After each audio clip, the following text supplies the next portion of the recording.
Cub. You snapped a losing streak you were in, but all fight week you were pretty relaxed. But can you talk about the feeling, what it's like to get back in the win column in such a way as well? Yeah, we as fighters we put so much pressure on ourselves. Any crap people talk is nothing compared to what we do to ourselves, and I don't think fans really understand that. So I was beating myself up. I needed this win. I put a lot of pressure on myself in the last fights, but for some reason this fight I knew it was going to be tough. But I just kind of wiped it away and was like, hey man, just do what you do, and I was pretty relaxed this camp. You hear you got fight of the night? Yes, yeah. Nice. I mean, was that something that you could have envisioned coming into this? I mean, I feel like at the beginning you maybe thought you would stop him on the feet or something like that, yeah, or he would get you to the ground, or there'd be yeah, it was the more likely scenario. Yeah, so I didn't expect that we would bang it out for fight of the night. No, I didn't expect that, but I was prepared. Did his striking and durability surprise you? His durability, yeah, and his striking. He did a really good job of catching me while I was exiting, because the plan was to, hit him and don't get frozen with your feet.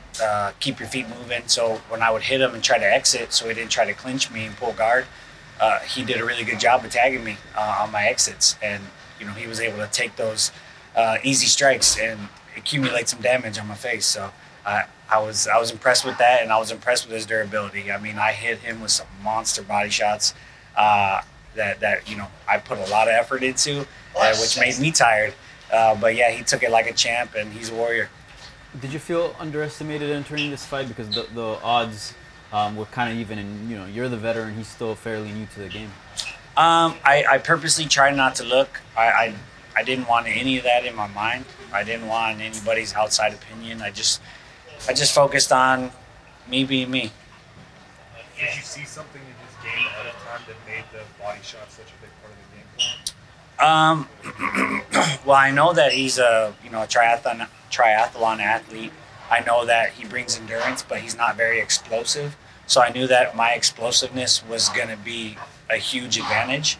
But in using explosiveness, it can, take your long distance cardio out. So my game plan was, if I'm going to be explosive, I got to wear him down. I got to get him tired, so that way in the third round, if I'm tired and he's still going, I got to make sure that we're on the same level. If not, I'm better.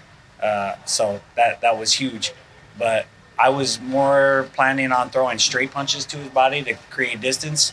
But he was covering so high. He had a really high defensive guard. So I was like, all right, I'm just going to, load up and throw as hard as possible and see what happens. Now that the skid is over, can you kind of reflect a little bit on what it's like to go through that, and balancing the knowledge of knowing that you're a great fighter, but having the doubts of not getting the results you want, and maybe fear for your position, and just all those elements that go into dealing with a tough time like that? It challenges you as a person. It makes you. It's definitely some man stuff. Some grown up stuff. I bought a really nice house in Orange County. I got 3 kids. This is not the ideal time to go on a skid. I'm trying to set up my future. I'm not going to be doing this forever, so it's definitely not a time for a skid. So it was difficult mentally, but I just kept telling myself, you're better than this. Just, don't beat yourself up. Did you guys have any words after the fight? Because I know the build-up, it wasn't extremely heated, but there was some tense moments between you guys. Yeah, we had a brief talk after. I just told him that I respected him.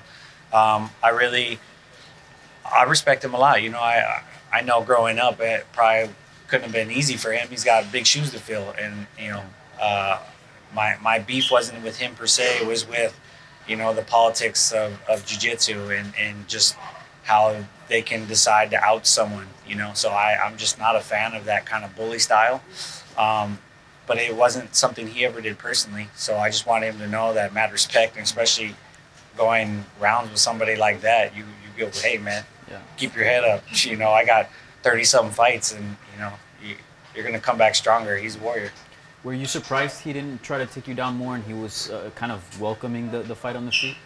Yeah. I mean, I think I was doing a really good job of not being there, but some of the times in the clinch, I thought he would have jumped guard sooner.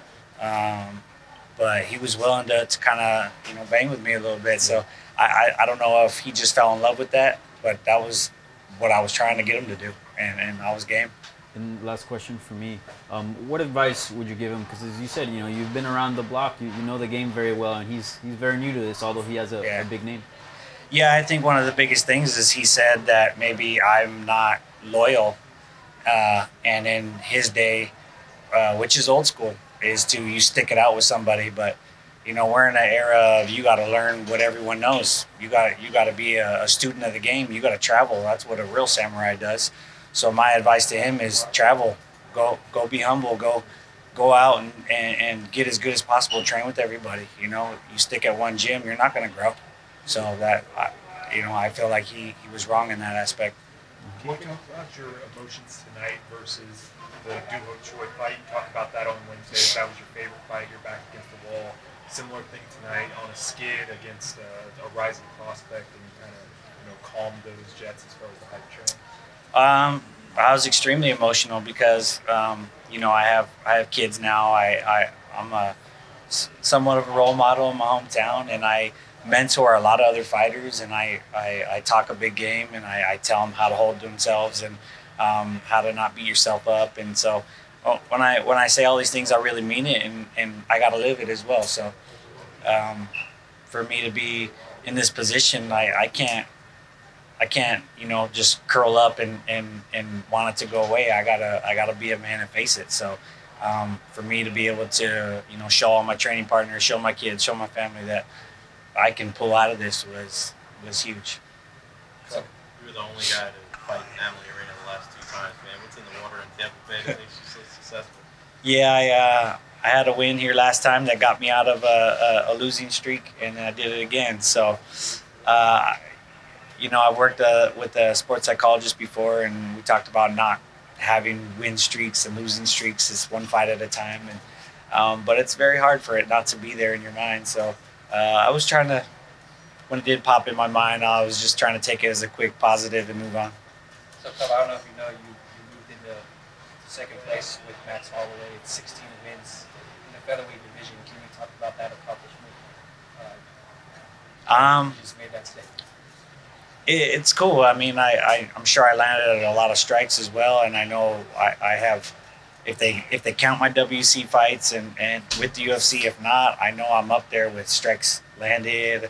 I got some, I'm in the record books, so that's why I was so happy about the Duho Choi fight winning, fight of the year, because I've been around. I've been in so many good fights. I've had 14 bonuses, I think. There's a couple that they forget to count, going way back, but I've never won anything in my lower.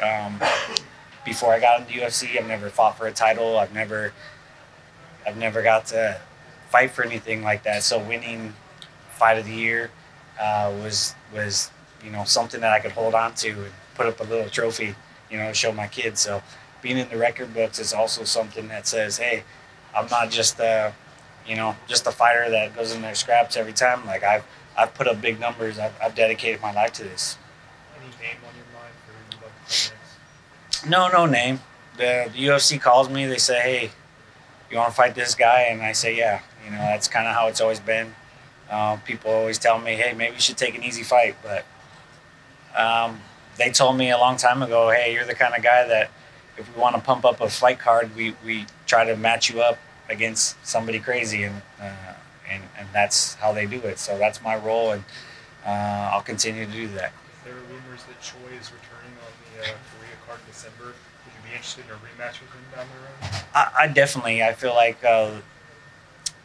me and him owe the fans that, to do it again. I would like to see him get a win. He hasn't been really active, but for us to do it again, I think people would love it, and so I'm down.